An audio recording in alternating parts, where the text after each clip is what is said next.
Fala pessoal, estamos de volta aqui para a gente retomar o nosso estudo da Escola Dominical e a gente vai estar no mês de agosto agora falando sobre alguns assuntos que são mais voltados para o nosso cotidiano. Depois de um período estudando o livro de Romanos, a gente conversou bastante e entendeu que o momento oportuno para a gente falar sobre assuntos mais ligados ao nosso cotidiano, não que a gente não tenha conseguido contextualizar bem os eventos lá do livro de Romanos, mas a gente entende também que é hora de compartilhar algo mais concreto do nosso dia a dia e um tema que tem realmente chamado bastante atenção da igreja como um todo nos dias de hoje, é a palavra secularização.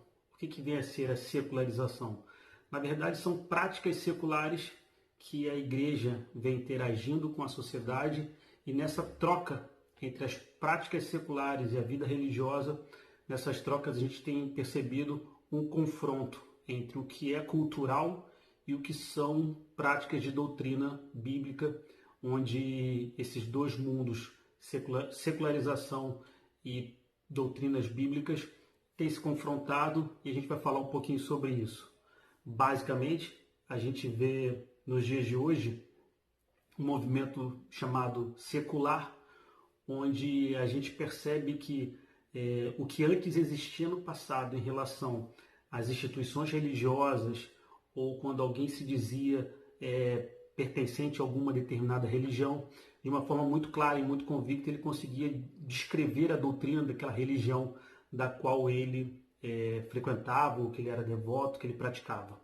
O que tem acontecido nos dias atuais é que não existe mais nada de concreto.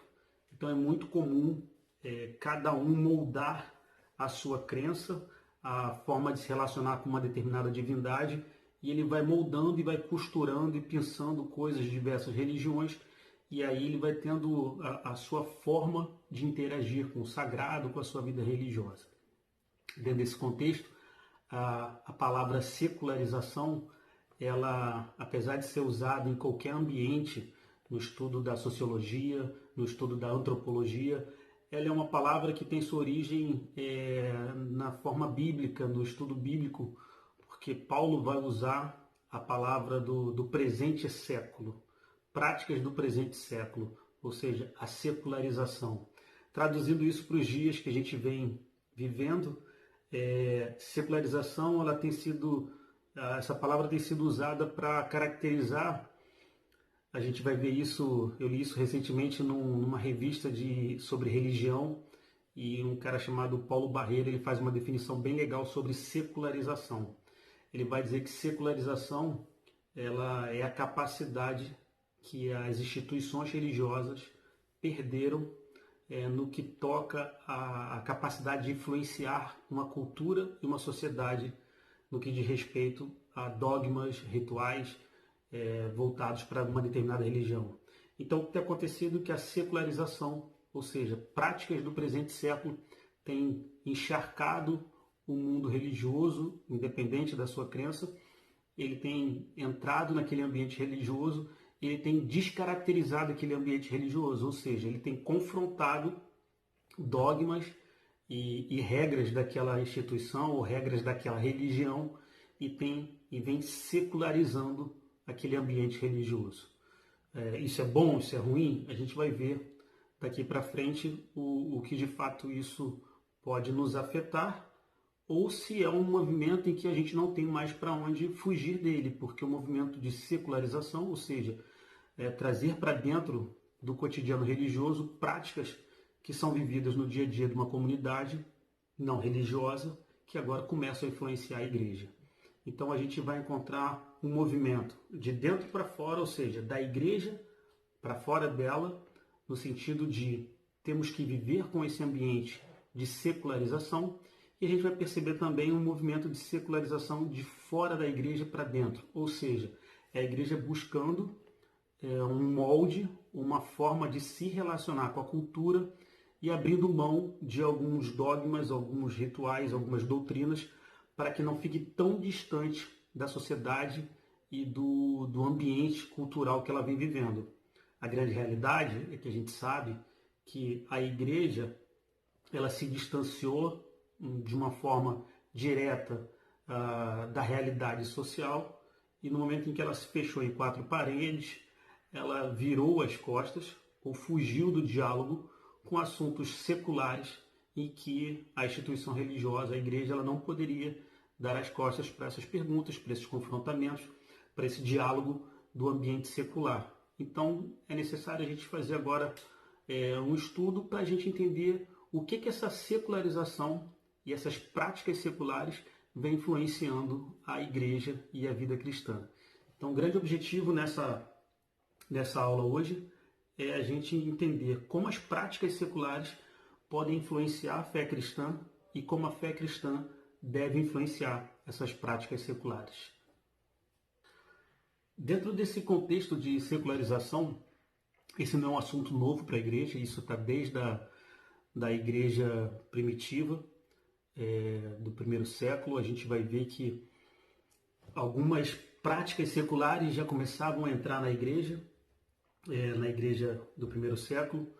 Basicamente, quando a gente vê uma igreja composta por judeus, e a gente vai ver um confronto entre Pedro, que busca um pouco da tradição judaica, e Paulo confrontando esse rompimento com essa tradição judaica, a gente vai perceber que a secularização grega, ou seja, os gentios, a cultura fora da cultura judaica daquela época, começou a influenciar ou provocar nos judeus cristãos como eu vou me relacionar com esses gentios que não comungam das mesmas práticas religiosas que até então os judeus praticavam.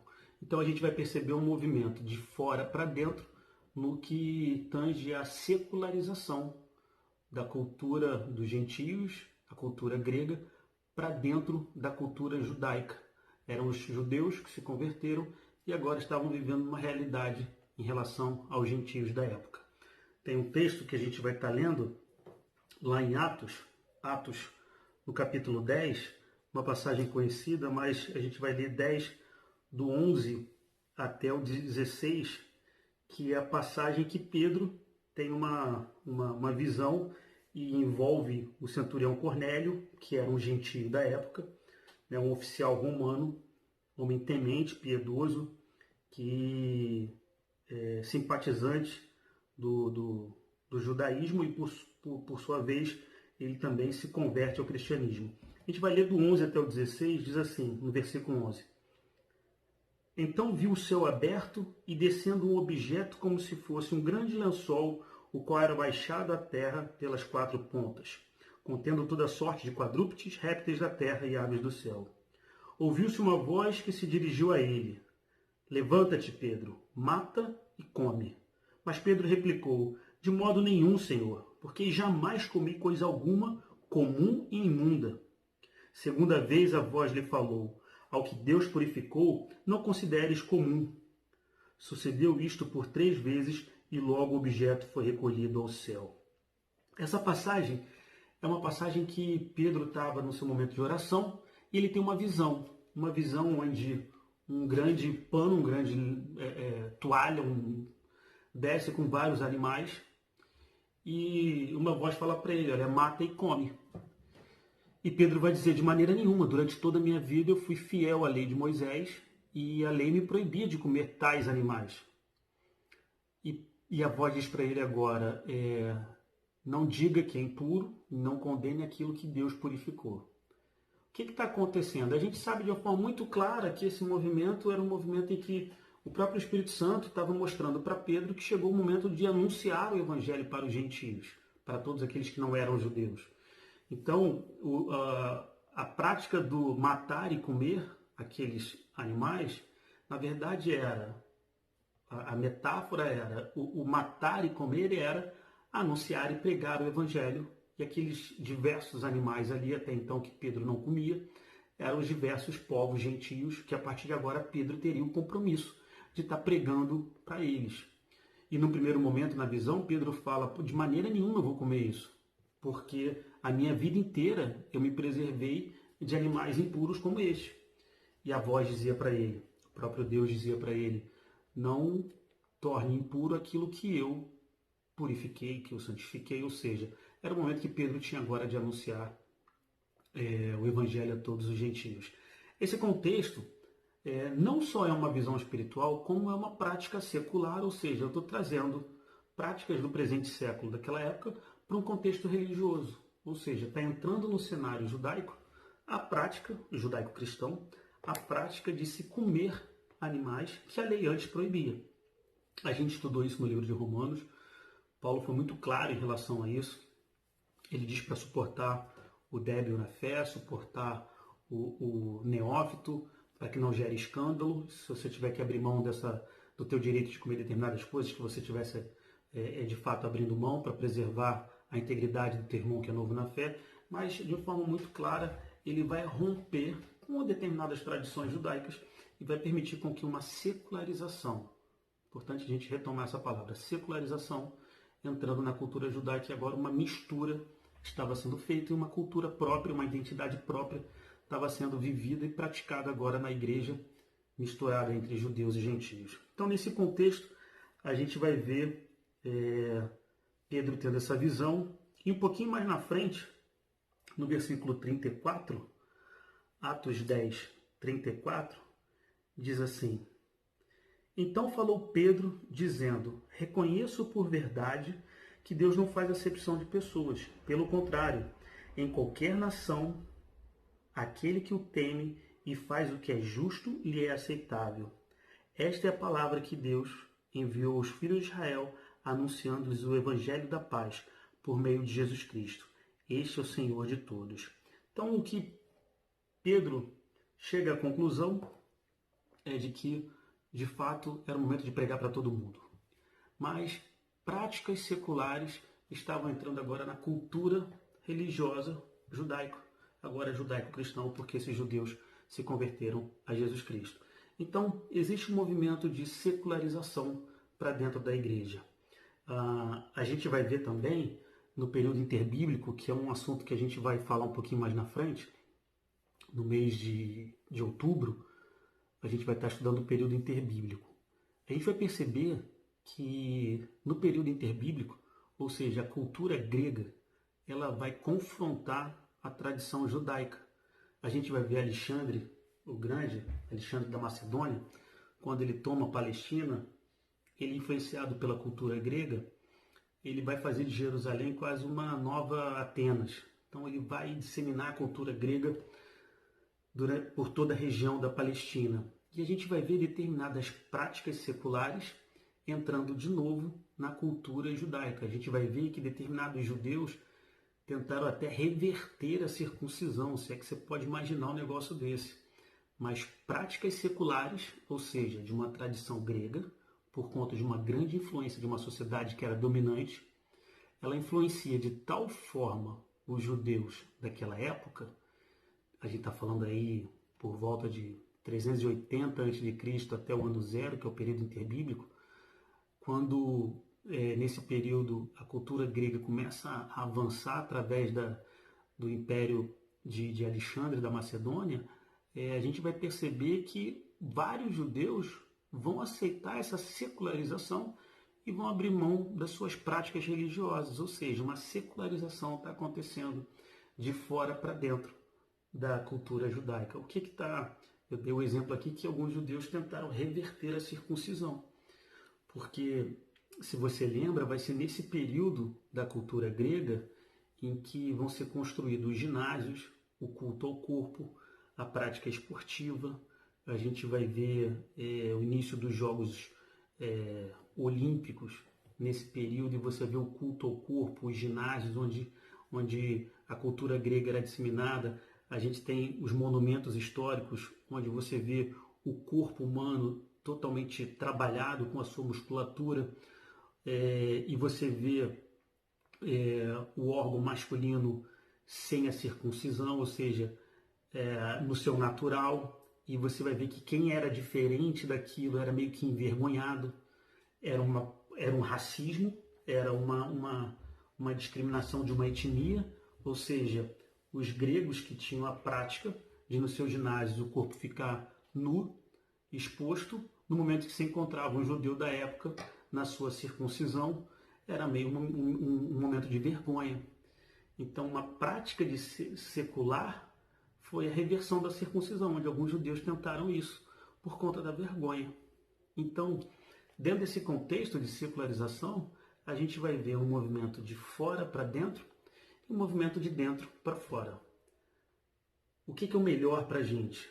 O que a gente tem que entender, e aí trazendo para o contexto, que é onde a gente quer chegar, práticas seculares têm entrado na igreja, e isso não é uma novidade, isso é bem antigo, e como a nossa fé cristã vai interagir com a sociedade, com a cultura local, com essas práticas seculares. E aí a gente vai parar e pensar até que ponto essas práticas seculares confrontam a minha fé ou elas podem andar ao lado da minha fé. Esse é o grande dilema que a igreja vem vivendo. Práticas seculares, a gente percebe que a gente vive num momento da igreja eu diria que na sua grande parte, os evangélicos vivem aquele momento agora de uma grande euforia, onde, de alguma forma, esse movimento da hipergraça, esse movimento de que o que importa é o amor, o que importa não são mais as doutrinas e os dogmas bíblicos, mas o importante agora é amar, é que as pessoas possam ser felizes, e o Evangelho vai ser uma ferramenta para facilitar um bem-estar social. O Evangelho vai ser uma ferramenta, um instrumento para proporcionar um ganho espiritual na vida de alguém. Perceba que esse Evangelho que eu estou falando, que é o que tem sido vivido nos dias atuais, ele tem sido um complemento, ele tem sido uma ferramenta para melhorar o seu bem-estar social, o seu bem-estar espiritual também. Só que ele deixou de ser um divisor de águas. É muito comum, você chega hoje numa loja, lá no Saara, no mercado, lá entre os camelôs, você escuta uma música evangélica sendo tocada. E se você pedir para desligar a música evangélica sendo tocada, os próprios camelôs vão dizer que não desliga não. Há uma sensibilidade, há um desejo de achar que aquilo está abençoando aquele momento. Por outro lado, aquelas pessoas não querem ter compromisso com nada que está na Bíblia, nem com aquilo que a gente entende como doutrina bíblica. Então, se eu tiver que ter uma prática de adultério, se eu tiver que viver uma vida de vícios, se eu tiver que viver uma vida de corrupção, isso tudo faz parte, mas eu quero ouvir a música lá do Zaqueu, que toca nos mercados populares aí, e isso tudo é normal.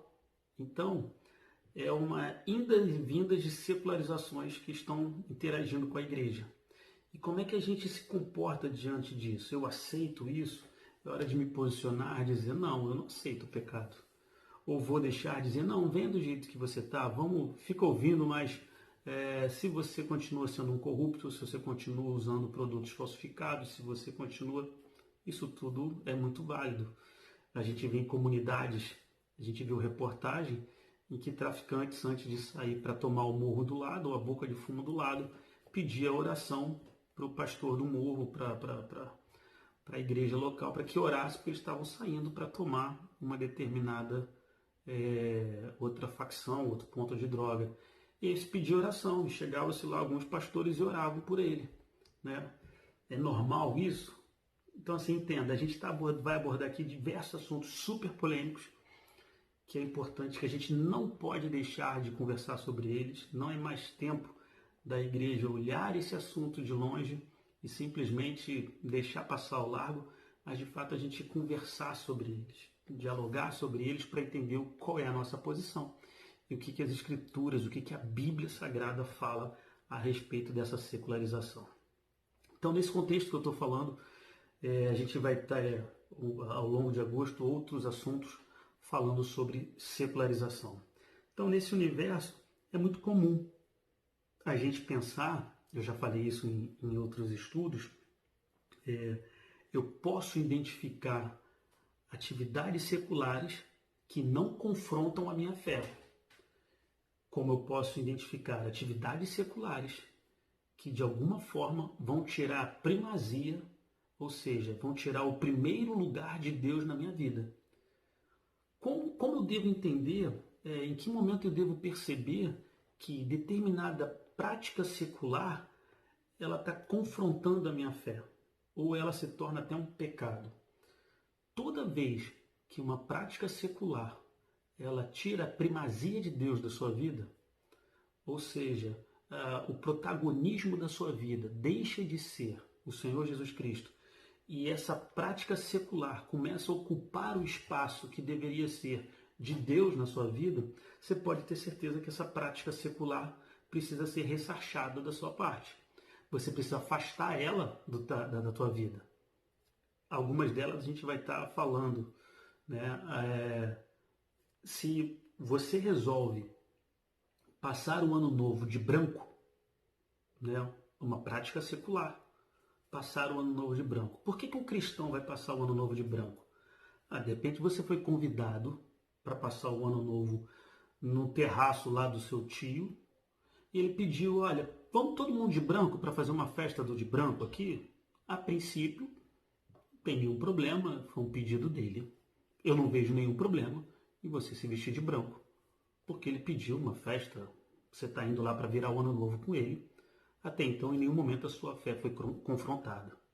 Agora, no momento em que você se veste de branco, porque no seu entendimento, você entende que você deseja paz para o novo ano, e você entende que o vestir branco, uma prática secular, uma prática do presente século, do qual todos acreditam através de uma cultura, sem evidências, mas uma cultura, uma prática cultural, dizendo que o estar de branco vai gerar um ano novo, um ano que está entrando, um ano cheio de paz.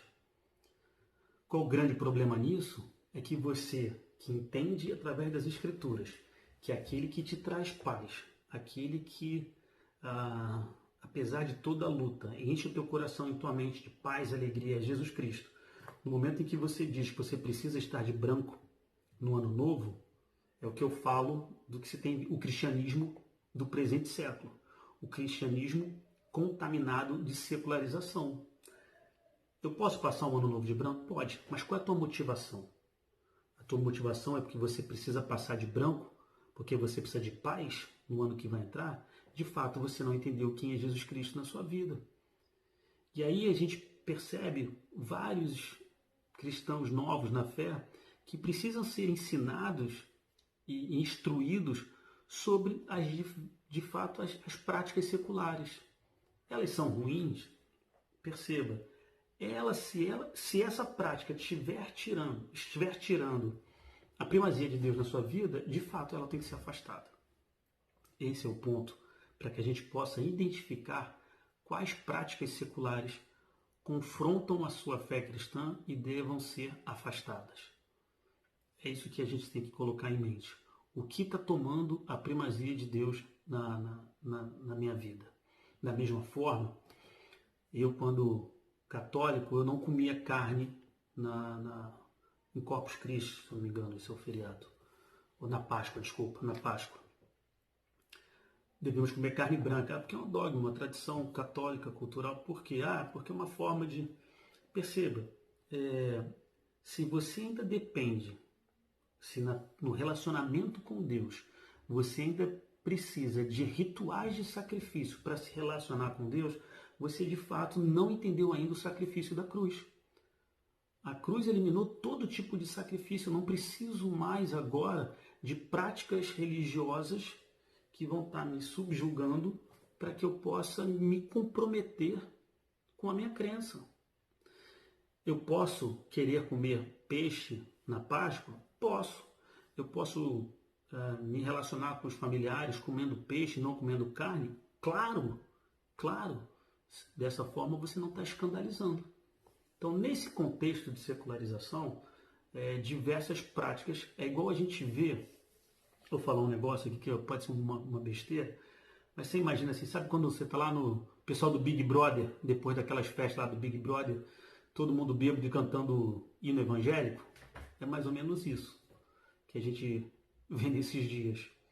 Uma mistura de um monte de coisa uma mistura de um monte de práticas seculares, práticas do presente século, lembrando que a palavra secularização são práticas do presente século, que fez com que a instituição religiosa não tivesse mais capacidade de influenciar a cultura e a sociedade do qual ela está inserida. Então a secularização invadiu a igreja, invadiu a fé cristã, e como é que eu tenho que me relacionar com isso agora?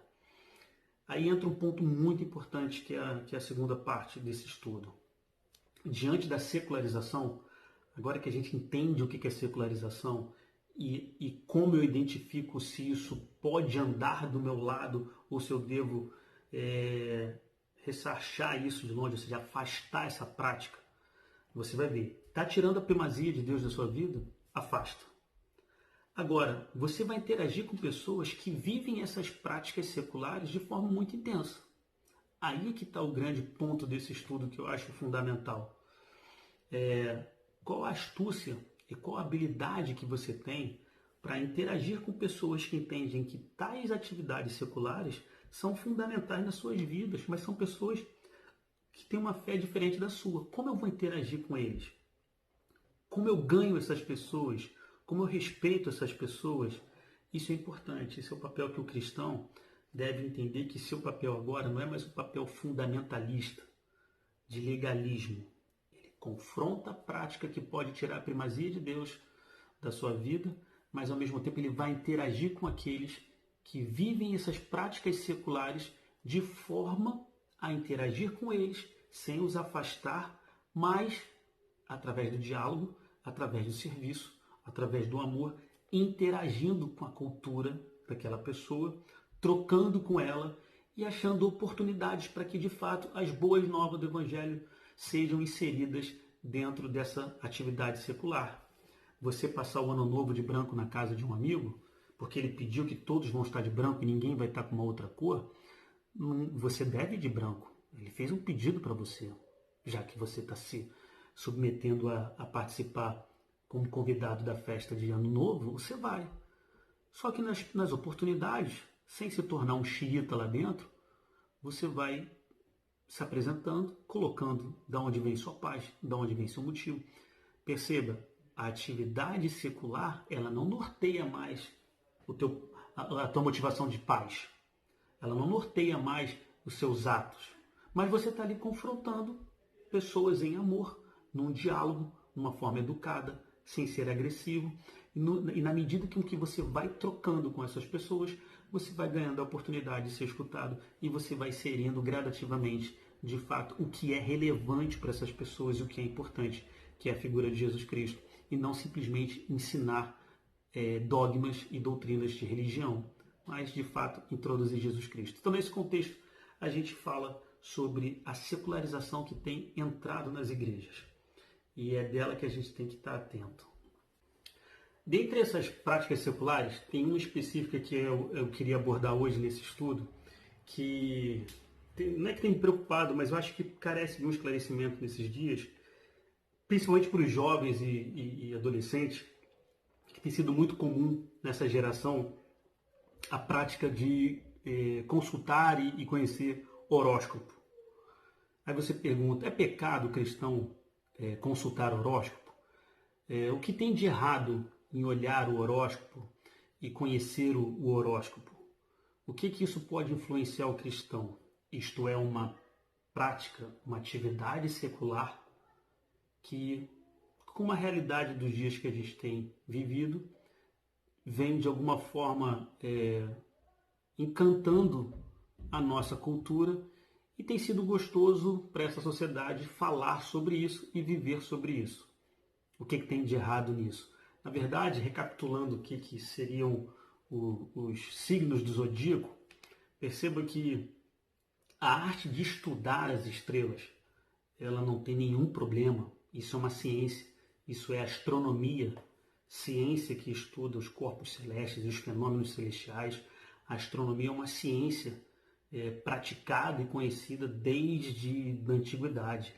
Os homens, a humanidade sempre usou as estrelas e as constelações para guiar o seu caminho na Terra, de alguma forma a gente vai encontrar na Bíblia elementos estelares, né, seja Sol, Lua, estrelas, sendo utilizados pelo próprio Deus para interagir com o homem.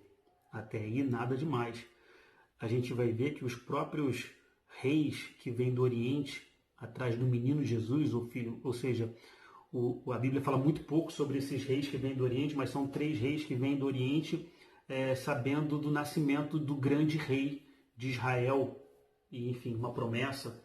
A Bíblia fala muito pouco sobre o que esses homens esperavam desse rei, mas o fato é que eles usam uma estrela. Você pode achar que é Vênus, você pode, se você conversar com algum astrônomo, ele pode te sinalizar que naquela época possivelmente seria a estrela tal, mas elementos foram utilizados para que o próprio Deus se relacionasse com o homem. A gente vai ver isso na figura do Sol, na figura da Lua, mas perceba, em todos esses contextos, a gente vai perceber o Criador das galáxias, o Criador de todas as constelações, das estrelas, do Sol, da Lua, colocando a criação debaixo do seu senhorio.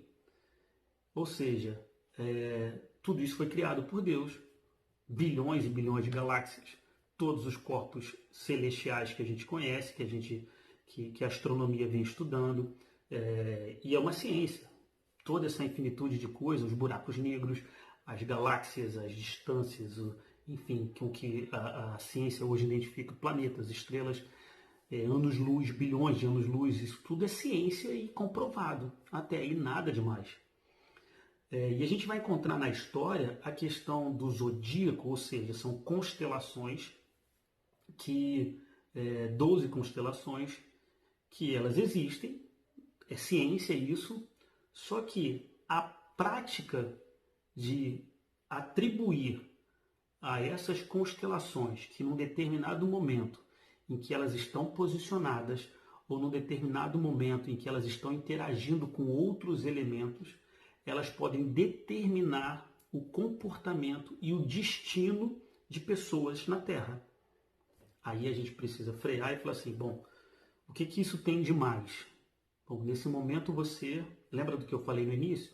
Você está tirando de Deus a primazia e o controle de todas as coisas e está entregando isso a uma criatura, não vou dizer criatura porque isso não tem vida, mas para alimentos criados pelo Criador. Ou seja, você está transformando essa prática numa prática de idolatria. Eu estou tirando a primazia de Deus, o controle, a soberania de Deus, quem rege a minha vida, quem controla a minha vida, e eu estou entregando isso para algo que foi criado por Deus. E a Bíblia é muito clara em relação a isso. Então, eu sei que é legal quando a gente está no trabalho, na escola, e alguém pergunta, qual é o seu signo? Guarda essa pergunta para a gente lá no final aprender o que falar no momento desse, né? Eu vou ser aquele cara chato que vou dizer, não, eu sou crente, não acredito, meu signo é a cruz. Vamos buscar um pouquinho de sabedoria para a gente saber contornar situações como essa. Mas perceba, enquanto cristão, quem determina o curso da minha vida e quem vai moldar o meu temperamento e o meu estilo de viver é Deus, é o Espírito Santo. Eu não posso dizer que eu vou crer que, pelo fato de eu ter nascido no dia 2 de dezembro, e segundo o zodíaco eu sou um sagitariano, que todas as minhas características, que o meu jeito de viver, e mais que o meu destino, que o meu viver nos próximos dias, a minha área sentimental, a minha área financeira, a minha área de relacional, ela já está pré-determinada por conta de constelações, por conta de elementos, corpos celestes. Isso sim é tirar a primazia de Deus. Existe, mas é muito parecido. Vamos separar duas coisas. Astrologia não é astronomia. Astronomia é uma ciência. Astrologia é você pegar essas constelações e fazer interpretações dela para definir o comportamento e a forma como você vive e como o seu destino está pré-determinado, baseado em combinações celestes. Vamos dar uma olhada no que a Bíblia fala a respeito disso? Tem um texto, está lá em Deuteronômio, no capítulo 4, versículo 19. Olha o alerta que Moisés dá para o povo. Versículo 19 diz assim: guarda-te, não levante os olhos para os céus e vendo o sol, a lua, as estrelas, a saber, todo o exército dos céus, não sejas seduzido a inclinar-te perante eles, e des culto àqueles, coisas que o Senhor teu Deus repartiu a todos os povos debaixo de todos os céus. Ou seja, o que ele está dizendo no versículo 19 do capítulo 4 do Deuteronômio? Ele falou assim, olha, cuidado para você não ficar encantado com as coisas celestes e não se curvar diante dela e não prestar culto a isso. Ou seja, é você criar divindades. Aí você fala, mas os zodíacos, os signos, os símbolos, eles não são divindades. Perceba, não são divindades, mas atuam tirando a primazia de Deus na sua vida. Nesse momento, você está diante de uma idolatria e de uma prática secular que está penetrando dentro da sua fé cristã. Então, a orientação que a gente tem é: eu não posso entregar o destino, nem o meu comportamento, nem o meu estilo, nem a minha personalidade a uma combinação de astros que vão predeterminar quem eu sou. Ou seja, eu estou tornando seres sem vida como divindades na minha vida. Isso é idolatria, uma prática de pecado, que a gente deve fugir dela. Tem outro texto lá em Jó. Jó no capítulo 9, versículo, anotei aqui, Jó 9, versículo 9. Olha que interessante. Jó 9, versículo 9. Vou ler um pouquinho antes no 7. Diz assim o 7. Quem fala ao sol e este não sai e sela as estrelas? Quem sozinho estende os céus e anda sobre os altos do mar? Quem fez a Ursa, o Órion, os 7 estrelos e as recâmaras do sul? Quem fez grandes coisas que se não pode esquadrinhar e maravilhas tais que se não podem contar? Jó, no versículo 9, ele fala da Ursa, Órion, 7 estrelas, recâmaras do sul. Jó está falando de constelações que eram já estudadas naquela época. E ele está dizendo, quem fez tudo isso? Quem fez Órion? Quem fez a Ursa Maior? São constelações que a gente conhece até hoje. São uma ciência estudada há muitos anos, mas perceba, Jó está dizendo, quem fez tudo isso? Não foi Deus? Não foi o Criador? Então ele de novo está afastando do homem todo tipo de idolatria que você pode associar a seres, corpos celestes e tirar a primazia de Deus. Vamos dar uma olhada também em Daniel. Daniel é fantástico porque a prática de se consultar as estrelas, os corpos celestes, isso já na Babilônia já era comum. A gente vai ver lá em Daniel no capítulo 2, quando ele para diante do... Daniel já estava agora atuando como um facilitador do rei de Nabucodonosor. Ele precisava agora interpretar um sonho. Interpretar, e ele fala no versículo 27. Diz assim: respondeu Daniel na presença do rei e disse: o mistério que o rei exige, ou seja, era necessário revelar aquilo, a interpretação que o rei estava buscando. Ele vai dizer, versículo 27, respondeu Daniel na presença do rei e disse: o mistério que o rei exige, percebam, nem encantadores, nem magos, nem astrólogos o podem revelar ao rei, mas há um Deus nos céus o qual revela os mistérios, pois fez saber ao rei Nabucodonosor o que há de ser nos últimos dias. Os teus sonhos e as visões da tua cabeça quando estavas no teu leito são estas. E aí Daniel vai esclarecendo aqui o sonho. Mas perceba, olha a palavra, nem astrólogos poderiam interpretar. Ou seja, a prática pagã de se estudar, cultuar os astros é muito antiga. Já era desde do tempo antigo uma prática, olhar para as estrelas e buscar a interpretação dela, para a sua vida, buscar a interpretação para o seu comportamento, revelação de novo. Mas lembra, lá em Deuteronômio, na lei, já existia uma advertência de falar cuidado ao olhar para o céu, não se encantar com esses corpos celestes, não se encantar com o sol, com a lua e prestar culto a eles. Lembra do comportamento de Israel que volta e meia fugia para a idolatria e abandonava o seu relacionamento com Deus? A própria lei de Moisés já está alertando, olha, cuidado quando vocês olharem para o céu, para vocês não se curvarem diante disso. E quando a gente vai para os nossos dias, o que a gente pode tirar de ensinamento para a gente nos dias de hoje? Primeiro, falando para os jovens e adolescentes, é super natural nos dias de hoje você participar de uma roda de amigos e alguém falar, você é desse jeito porque você é leonino. Você é desse jeito porque o seu temperamento é típico de quem tem o signo de touros.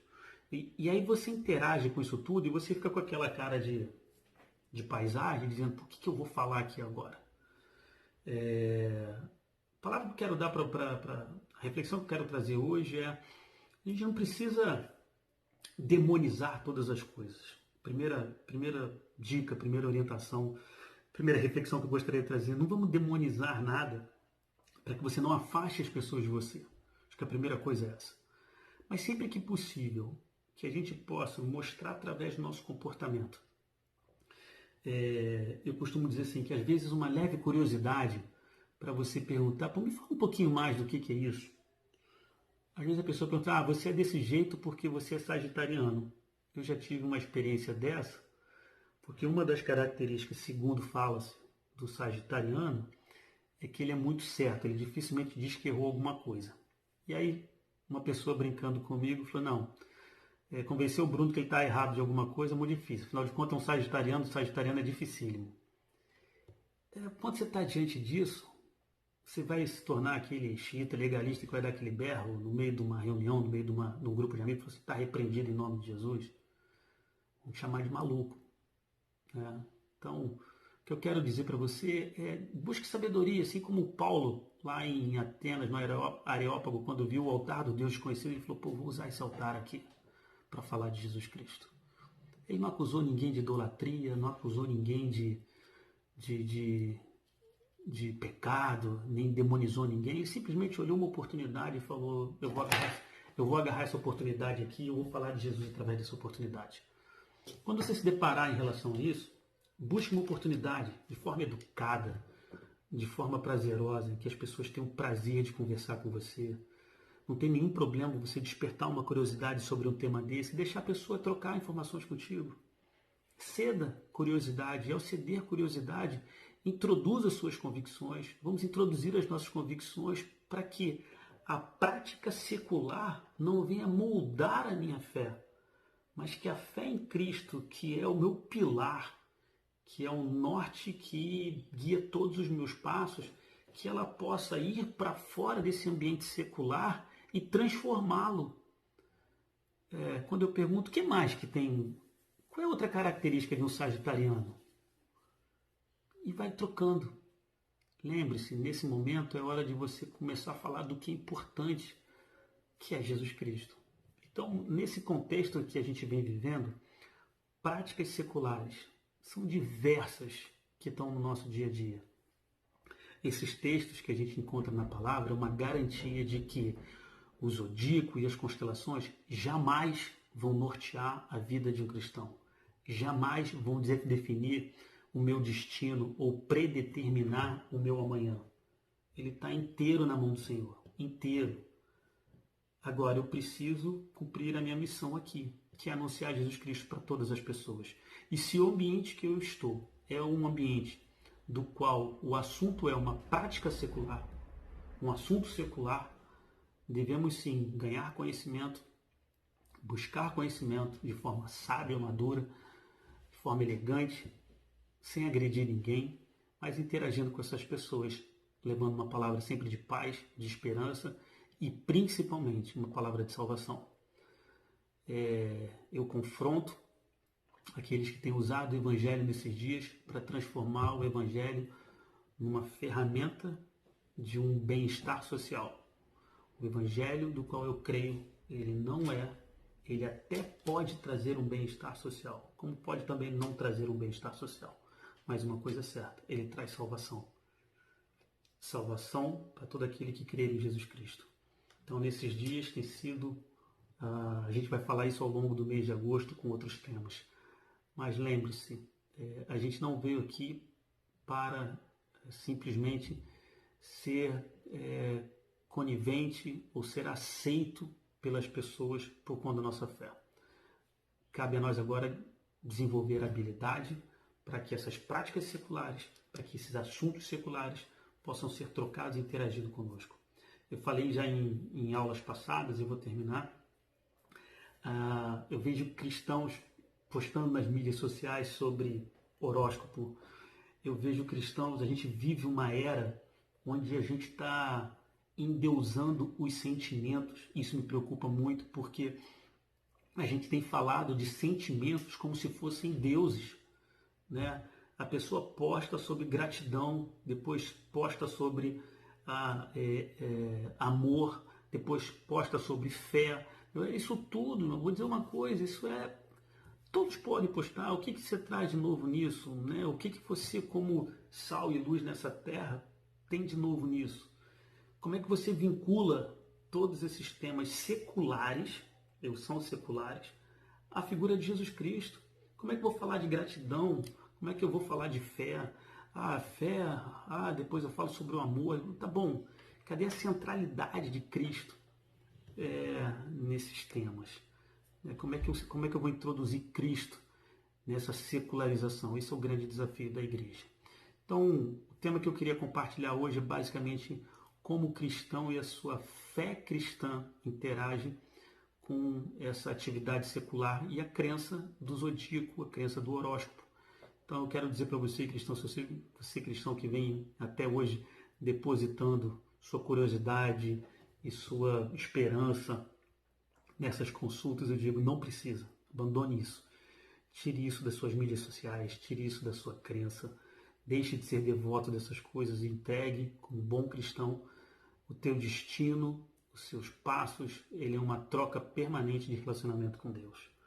Então que você possa guardar isso no seu coração, que você de fato possa interagir com Deus e seja sábio para que esses assuntos seculares, nesses assuntos seculares, você ganha oportunidade para introduzir a centralidade de Jesus Cristo em cada um desses assuntos seculares. Tá bom? Fiquem na paz, que Deus abençoe a todos. Até o próximo encontro.